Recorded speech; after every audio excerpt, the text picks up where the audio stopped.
मी अनिता, वय 40 वर्ष. माझं आयुष्य एका मध्यमवर्गीय घरात गेलं. नवरा प्रकाश ट्रॅव्हल एजन्सीमध्ये काम करतो. 2 मुली, मोठी रिया, लहान सारा. रिया इयत्ता 9वीत, सारा 7वीत. दोघीही माझी जीव. प्रकाश चांगला नवरा होता. मी घरकाम करायची. आमचं घर छोटं पण सुखी होतं. पण गेली 2 वर्ष माझं आयुष्य बदललं होतं. मला एक स्मार्टफोन मिळाला. माझ्या बहिणीने दिला. तिला नवीन फोन घ्यायचा होता म्हणून जुना मला दिला. सुरुवातीला मी फक्त फोटो काढायचे, व्हॉट्सॲपवर कुटुंबातल्यांशी बोलायची. पण हळूहळू मी फेसबुक, इंस्टाग्राम शिकलं. मग यूट्यूब, मग गेम्स. आणि मग मी त्या फोनमध्ये हरवू लागले. सकाळी उठल्यावर पहिली गोष्ट फोन बघणं. स्नॅक्स, चहा बनवताना फोन, जेवताना फोन, रात्री झोपताना फोन. प्रकाश कधीकधी म्हणायचा, "अनिता, एवढा फोन का बघतेस?" मी हसायची, "अरे काय करू, माझा वेळच जात नाही." पण खरं सांगायचं तर मला वेळच कळत नव्हता. फोन बघत बसले की तास कसे निघून जायचे कळायचंच नाही. रिया आणि सारा शाळेतून येताना म्हणायच्या, "आई, भूक लागलीये." मी फोन बघत बघत म्हणायची, "हो हो, आत्ता बनवते." पण मग पुन्हा फोन, आणखी अर्धा तास निघून जायचा. "आई, आता तरी काहीतरी दे ना." "बस बस, 5 मिनिटं." पण ते 5 मिनिटं 15 व्हायची.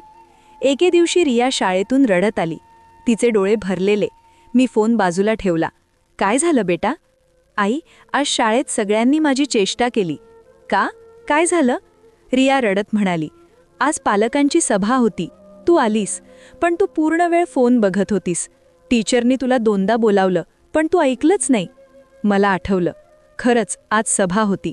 मी गेले होते, पण फोनवर एक मजेदार व्हिडिओ बघत होते. रिया रडत म्हणाली, "आई, सगळे मुलं माझ्यावर हसत होते. म्हणत होते, तुझी आई फोन ॲडिक्ट आहे." मला वाईट वाटलं. "बेटा, सॉरी, पुन्हा असं होणार नाही." पण दुसऱ्या दिवशी पुन्हा तसंच फोन बघत बसले. सारा म्हणाली, "आई, माझ्या होमवर्कमध्ये मदत करशील का?" "हो बेटा, बस 1 मिनिट." पण ते 1 मिनिट 30 मिनिटं झाले. सारा निराश होऊन गेली. प्रकाश रात्री घरी आला. तो म्हणाला, "अनिता, मुलीं जेवल्या का?" मी घाबरले. मी विसरले होते. मी फोनवर रील बघत होते आणि स्वयंपाक करायचा विसरले होते. मी पटकन उठले. "अरे हो, मी आत्ता करते." प्रकाश म्हणाला, "अनिता, हे काय चाललंय? तू सगळा दिवस फोनवरच असतेस." "असं काही नाही, मी फक्त थोडं नाही अनिता, सकाळपासून रात्रीपर्यंत. तुझं मुलींकडे लक्षच नाहीये." मला राग आला. मी मुलींकडे लक्ष नाही देत? मी किती कष्ट करते त्यांच्यासाठी. प्रकाश शांत झाला. "ठीक आहे." पण मला माहीत होतं तो नाराज आहे. दिवस जात होते. मी आणखीनच फोनमध्ये हरवत होते. यूट्यूबवर कुकिंग व्हिडिओ बघायचे, पण खरा स्वयंपाक करायचे नाही. फेसबुकवर पोस्ट वाचायची, इंस्टाग्रामवर फोटो बघायची. एके दिवशी सकाळी मी फोन बघत होते. रिया शाळेला जायला तयार झाली. "आई, माझा टिफिन." "हं? हो, हे." पण मी टिफिन बनवलाच नव्हता. रिया रडू लागली, "आई, तू रोज असंच करतेस. मला शाळेत जायला लाज वाटते." मला वाईट वाटलं, पण मी फोन बाजूला ठेवला नाही. "बेटा, आज पैसे घेऊन जा. कॅन्टीनमधून काहीतरी खा." रिया रडत गेली. सारा देखील शांत होती. ती काहीच बोलली नाही. दुपारी मला रियाच्या टीचरचा फोन आला. "अनिताजी, रिया आज वर्गात रडत होती. काय झालं?" मी काही उत्तर देऊ शकले नाही. टीचर म्हणाली, "अनिताजी, मुलांकडे लक्ष द्या. ती खूप दुःखी दिसतेय." फोन कट झाला. मला वाईट वाटलं, पण 5 मिनिटांनी मी पुन्हा फोन बघत होते. रात्री प्रकाश घरी आला. आज त्याचा चेहरा गंभीर होता. "अनिता, मला तुझ्याशी बोलायचं आहे." "हो, बोल." मी फोन बघत होते. प्रकाश माझ्याजवळ आला. त्याने माझा फोन हातातून घेतला. "अनिता, माझ्याकडे बघ." मी त्याच्याकडे बघितलं. प्रकाश म्हणाला, "अनिता, तुला माहीत आहे का तू दिवसाला किती तास फोन बघतेस?" मी खांदे उडवले. प्रकाश म्हणाला, "8 तास. मी तुझा फोन चेक केला. तुझा स्क्रीन टाईम 8 तास आहे." मला धक्का बसला. 8 तास? एवढं नाही रे. "आहे अनिता, आणि हे फक्त आजचं नाही, रोजचं असं आहे." मी शांत बसले. प्रकाश म्हणाला, "अनिता, 8 तास म्हणजे तुझा अर्धा दिवस. तू फोनवर अर्धा दिवस घालवतेस." मला काही बोलता येत नव्हतं. प्रकाश पुढे म्हणाला, "अनिता, मुलं, त्यांचं काय?" मी डोकं खाली घातलं. "रिया रोज रडते. सारा शांत झालीये. तू त्यांच्याशी बोलत नाहीस, त्यांना वेळ देत नाहीस. मला रडू आलं. प्रकाश म्हणाला, अनिता, मला नकोय हे सगळं. मला माझी बायको परत हवी, जी मुलांशी बोलायची, त्यांच्यासाठी वेळ काढायची. मी रडू लागले. मला माफ कर प्रकाश. इथे माफ करायचा विषय नाही अनिता. तू बदल. हा फोन बाजूला ठेव. मी होकार दिला. हो, मी ठेवते. पण दुसऱ्या दिवशी पुन्हा तसंच. मी प्रयत्न केला फोन न बघायचा, पण हात आपोआप फोनकडे जायचा. 1 आठवडा गेला. मी प्रयत्न करत होते, पण मी फोन सोडू शकत नव्हते. एके दिवशी रिया शाळेतून आली. ती माझ्याकडे आली. आई, मला तुझ्याशी बोलायचं आहे. मी फोन बाजूला ठेवला. हो बेटा, बोल. रिया म्हणाली, आई, तू माझ्यावर प्रेम करतेस ना? मला धक्का बसला. अरे, हा कसला प्रश्न आहे? मी तुझ्यावर जीव ओवाळते. रिया म्हणाली, मग तू माझ्याशी का बोलत नाहीस? बेटा, मी तुझ्याशी बोलते ना. रिया रडू लागली. नाही आई, तू फोनशी बोलतेस, माझ्याशी नाही. माझे डोळे भरून आले. रिया म्हणाली, आई, मला तुझी गरज आहे. तुझ्याशी बोलायचं आहे, पण तू नेहमी फोनवरच असतेस. मी रियाला मिठीत घेतलं.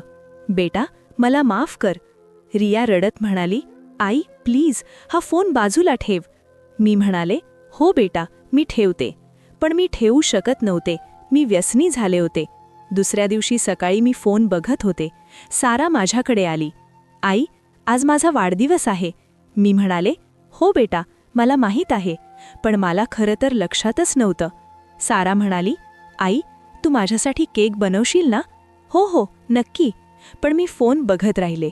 दुपार झाली, संध्याकाळ झाली. मी केक बनवलाच नाही. रात्री प्रकाश घरी आला. त्याने बाहेरून केक आणला होता. सारा खुश झाली, पण तिच्या डोळ्यात दुःख होतं. बाबा, थँक यू. प्रकाश माझ्याकडे बघत म्हणाला, अनिता, आज साराचा वाढदिवस होता. तू विसरलीस? मला खूप लाज वाटली. मला माफ करा. सारा काहीच बोलली नाही, पण ती दुःखी होती. त्या रात्री मी झोपू शकले नाही.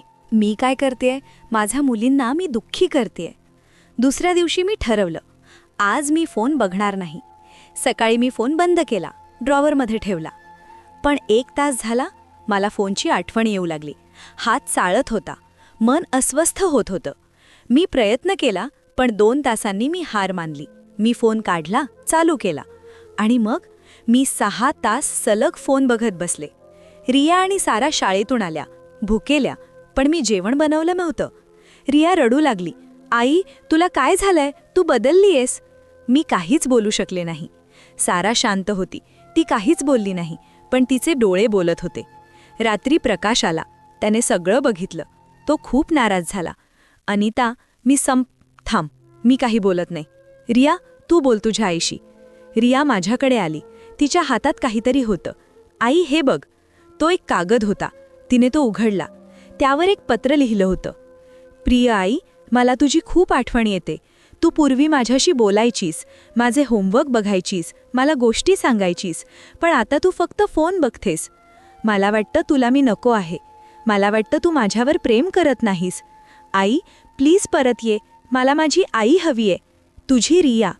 मी ते वाचून रडू लागले. रिया म्हणाली, आई, तू बदलशील ना? मी तिला मिठीत घेतलं. हो बेटा, मी बदलते. मी वचन देते. पण दुसऱ्या दिवशी पुन्हा तसंच. मी फोन सोडू शकत नव्हते. मी व्यसनी झाले होते.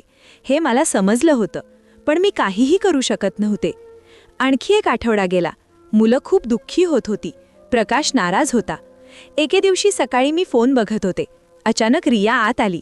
तिच्या हातात हातोडा होता. रिया, हे काय आहे? रिया माझ्याकडे आली. तिच्या डोळ्यात अश्रू होते. आई, मला माफ कर. काय?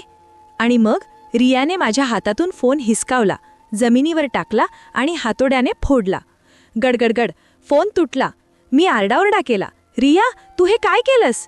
रिया रडत म्हणाली, मला माफ कर आई, पण मला माझी आई परत हवी होती. मी रागाने थरथरत होते.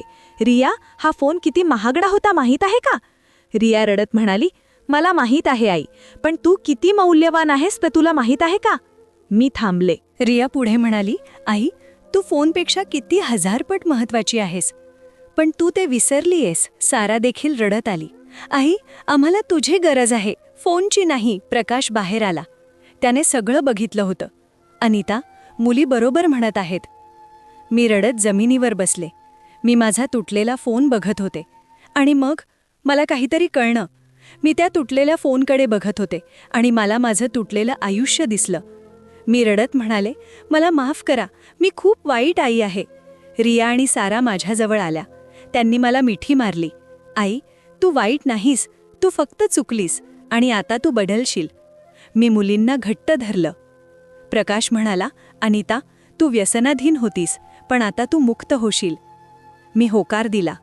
त्या दिवसापासून माझ्या घरात नवीन फोन आला नाही. मी पुन्हा स्मार्टफोन घेतला नाही. सुरुवातीच्या काही दिवस खूप कठीण गेले. मला फोनची आठवण यायची, हात चाळत होते, मन अस्वस्थ होत होतं. पण रिया आणि सारा माझी मदत करत होत्या. त्या माझ्याशी बोलत होत्या, माझ्याबरोबर खेळत होत्या. हळूहळू मी सुधारू लागले. मी मुलांशी बोलू लागले, त्यांच्यासाठी वेळ काढू लागले. 1 महिना गेला. मी पूर्णपणे बदलले. रिया म्हणाली, आई, तू किती बदललीयस? मी हसले. तुझ्यामुळे बेटा. रिया म्हणाली, आई, मला माफ कर, मी तुझा फोन फोडला. मी तिला मिठीत घेतलं. तू माझ्यासाठी फोन फोडलास, पण तू माझं आयुष्य जोडलंस.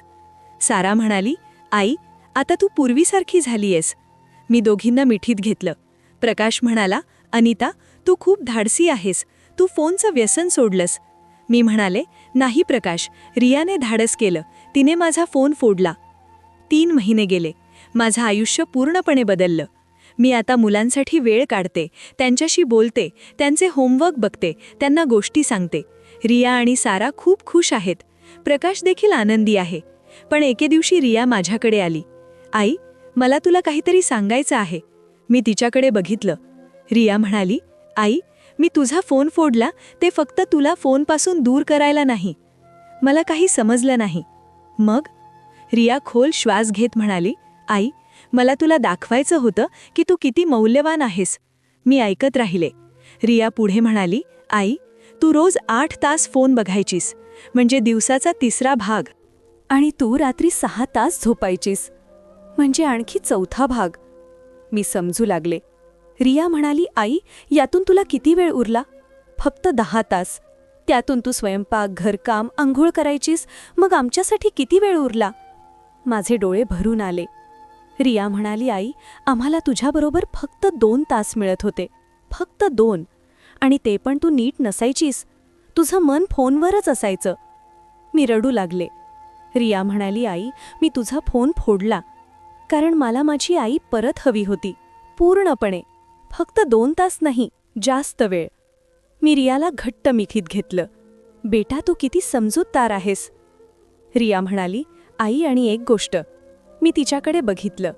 रिया म्हणाली, आई, तू फोन बघत होतीस तेव्हा तू काय करायचीस? मी विचार केला. व्हिडिओ बघायची, रील बघायची, पोस्ट वाचायची. रिया म्हणाली, आणि त्यातून तुला काय मिळायचं? मी शांत बसले. रिया म्हणाली, काहीच नाही, फक्त वेळ वाया जायचा. पण तू आमच्याबरोबर असायचीस तर काय मिळायचं? काय? रिया हसली. आनंद, प्रेम, नाती, सगळं काही. माझे डोळे भरून आले. रिया पुढे म्हणाली, आई, फोनवर तुला व्हर्च्युअल आयुष्य मिळत होतं, पण तू खरं आयुष्य गमावत होतीस. मी रियाला मिठीत घेतलं. बेटा, तू मला किती मोठा धडा शिकवलास. सारा देखील आली. आई, आता तू नेहमी आमच्याबरोबर असशील ना? मी दोघींना मिठीत घेतलं. हो बेटा, नेहमी. आज 1 वर्ष झालं. मी पूर्णपणे बदलले आहे. मी स्मार्टफोन घेतला नाही. मी फक्त एक साधा फोन वापरते, फक्त कॉल्ससाठी. रिया आणि सारा खूप खुश आहेत. आम्ही एकत्र वेळ घालवतो, बोलतो, खेळतो, हसतो. प्रकाश म्हणतो, अनिता, तू पूर्वीपेक्षा जास्त सुंदर दिसतेस. मी हसते, कारण आता मी आनंदी आहे. आणि खरंच, मी आनंदी आहे. रियाने माझा फोन का फोडला? कारण तिला तिची आई हवी होती. माझ्या स्वतःच्या मुलांना मी हवी होते, पण मी फोनमध्ये हरवले होते. रियाने मला वाचवलं. तिने माझ्या व्यसनातून मला बाहेर काढलं. तिने मला दाखवलं की खरं आयुष्य स्क्रीनवर नाही, खरं आयुष्य आपल्या प्रियजनांबरोबर आहे. धन्यवाद रिया, तू माझा फोन फोडलास, पण तू मला जगायला शिकवलंस. आणि आता मी जाणते, कुठलंही फोन, कुठलंही तंत्रज्ञान आपल्या प्रियजनांच्या प्रेमापेक्षा मौल्यवान नाही. खरं आनंद स्क्रीनवर नाही, खरा आनंद आपल्या घरात, आपल्या कुटुंबात आहे. मी आता प्रत्येक क्षण जगते, माझ्या मुलांबरोबर, माझ्या नवऱ्याबरोबर. हे खरं आयुष्य आहे. हाच खरा आनंद आहे. मित्रांनो, तुम्हाला ही कथा कशी वाटली ते कमेंट करून नक्की कळवा. आणि तुम्ही ही कथा महाराष्ट्राच्या कोणत्या भागातून बघत आहात तेही सांगायला विसरू नका. पुन्हा भेटूयात अशाच एका कथेसह. तोपर्यंत धन्यवाद.